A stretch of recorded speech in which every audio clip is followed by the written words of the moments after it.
When I was 21, I often found myself home alone at my parents' house, which was situated by a small pond in our backyard.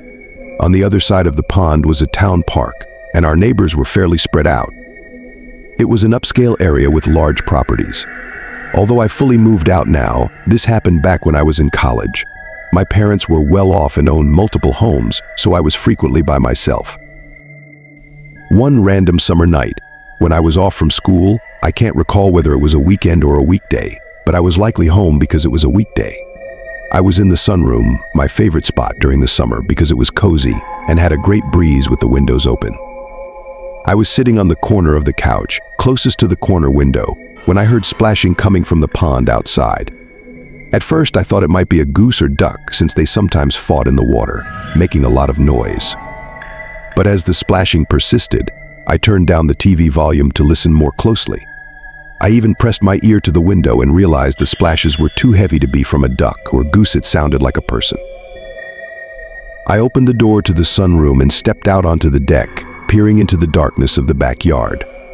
I now heard a man humming along with the splashing. Someone was definitely swimming in the pond, trespassing. Each house on the pond owned a specific section, so this was clearly an intrusion. I quickly stepped inside to turn on the deck lights. As I did, the pond became partially illuminated, and the splashing and humming abruptly stopped. Whoever it was had noticed me. I wondered if it was a neighbor swimming, though it seemed odd since no one usually swam in the pond. Regardless, I wasn't about to confront anyone. I turned off the lights, locked the door, and went back inside. I texted my brother, who was away at college, about the incident, but he didn't reply immediately. I tried not to scare myself, but it was hard to focus on my show afterward. I kept glancing out the window, but all I could see was darkness. The TV was still on, and I didn't realize how much light it was casting outside. Then, I thought I heard something on the deck. I quickly found the remote and turned off the TV. As the room went dark and silent, it took me a few seconds to adjust and realize that there was someone breathing heavily right outside one of the windows. I immediately laid down flat on the couch, trying to hide.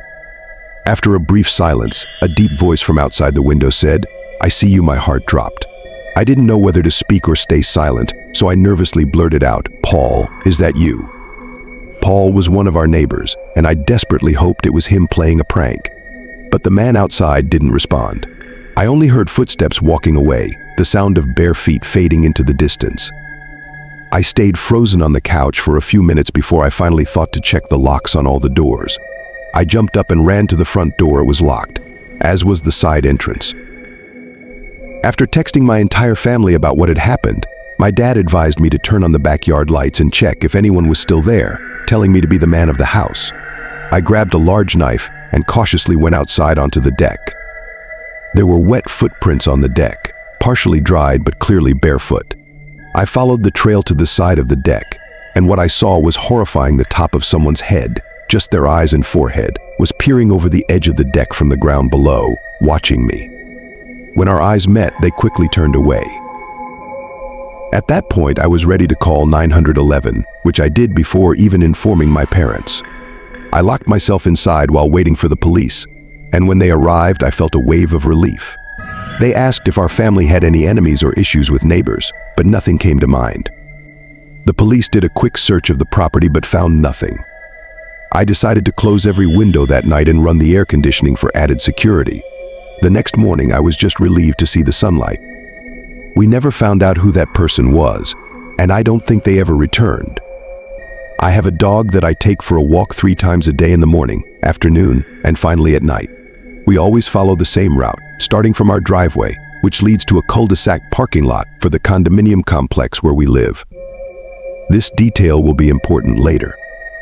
I tend to take our final walk of the day quite late. It's just become a habit over the years, and it's never been an issue until one particular night. As usual, I started our night walk along our typical route. I had a flashlight with me since the parking lot is unlit, and I was listening to music with one AirPod in, just in case I needed to be aware of my surroundings. As we approached the parking lot, I began to hear something, a voice, perhaps, but I was so absorbed in my music that I didn't pay much attention at first. It wasn't until I stopped and removed the AirPod that I realized I had heard something unusual. I stood still, listening, trying to determine if it was all in my head. Then I heard it again, a voice, seemingly coming from up ahead, but I couldn't see anyone. Against my better judgment, I cautiously continued forward, thinking I might have imagined it. But as I walked past the parked cars, my flashlight sweeping the area in front of me, I heard something that sent chills down my spine. A muffled voice, sounding like a child, whispered the word help. My heart sank, and I froze, pointing my flashlight in every direction, desperately trying to locate the source. There was no one in sight, just me and my dog, who seemed unfazed and was sniffing some nearby bushes. I heard the voice again, help, this time 3 more times, each coming from my left, where the cars were parked. Panic set in as I realized the voice didn't quite sound right. It was as if it was a mix between an adult and a child, and it repeated the word in a monotonous, almost mechanical tone, with no emotion behind it. My dog's ears perked up, and he looked in the same direction, confirming that I wasn't imagining things. That's when the eeriness of the situation truly hit me. Realizing how disturbing this was, I turned and ran straight home with my dog. Once home, I tried to explain to my mom what had happened. She was puzzled, and though I suggested we call the police in case someone was actually in need of help, she didn't think it was necessary. I couldn't stop thinking about the situation. Why was the voice muffled? Was someone trapped in a car, or was it something more sinister trying to lure me closer? I still feel deeply unsettled whenever I think about it. Later, I realized that the voice seemed to be coming from the direction of the parked cars, which were large SUVs and trucks that blocked much of my view. Despite being aware of the condo complex on the right side, the voice was definitely coming from the left near the cars. I've never been able to figure out what really happened that night, and it still haunts me. This next part is the reason why my parents eventually moved out of a house that had been in our family for 3 generations. I've struggled with depression most of my life, and as a kid, it was particularly difficult. I often felt useless and spent a lot of time alone in my room. Our house was nestled in a wooded area, with trees surrounding 3 sides and a forest separating us from our nearest neighbors. My room was in the back corner of the house, with windows on 2 walls facing the woods. It was a large room, but it was also pretty scary for a kid who was already afraid of the dark.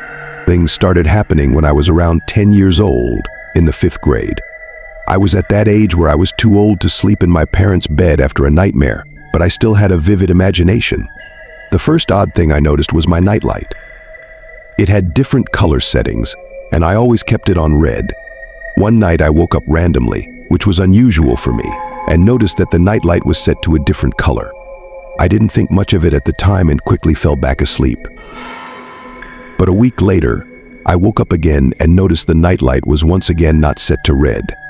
I asked my parents if they had been messing with it, but they were confused and said they didn't know what I was talking about. They dismissed it as a glitch, which I accepted for a while. However, one morning I woke up to find the nightlight completely unplugged and lying on the floor. My parents dismissed my concerns again, telling me to focus on school and that I was getting too old for a nightlight anyway. A few days later, the nightlight disappeared entirely. I was convinced my parents had taken it, thinking I no longer needed it, and this led to a big argument between us. We accused each other of hiding it, but no one would admit to it. After that, things seemed to return to normal for about a week. But then, for 3 nights in a row, I woke up in the middle of the night, with no idea what was causing it. After the 4th time, I told my parents, and they attributed it to changes in my body due to puberty. The next time it happened, I decided to stay awake.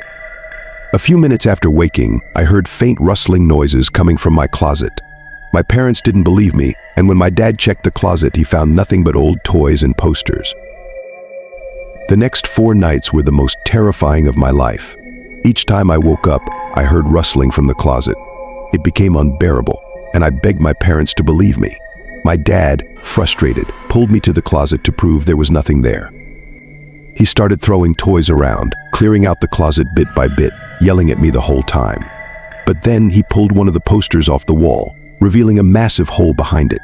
My parents stared in horror as my mom started screaming. My dad grabbed a flashlight and saw that the hole was too deep to see the end. He ran outside and found a small hole at the base of the house, which after some digging, revealed a passageway from the woods directly into my room. My mom and I left the house that night and stayed with my aunt.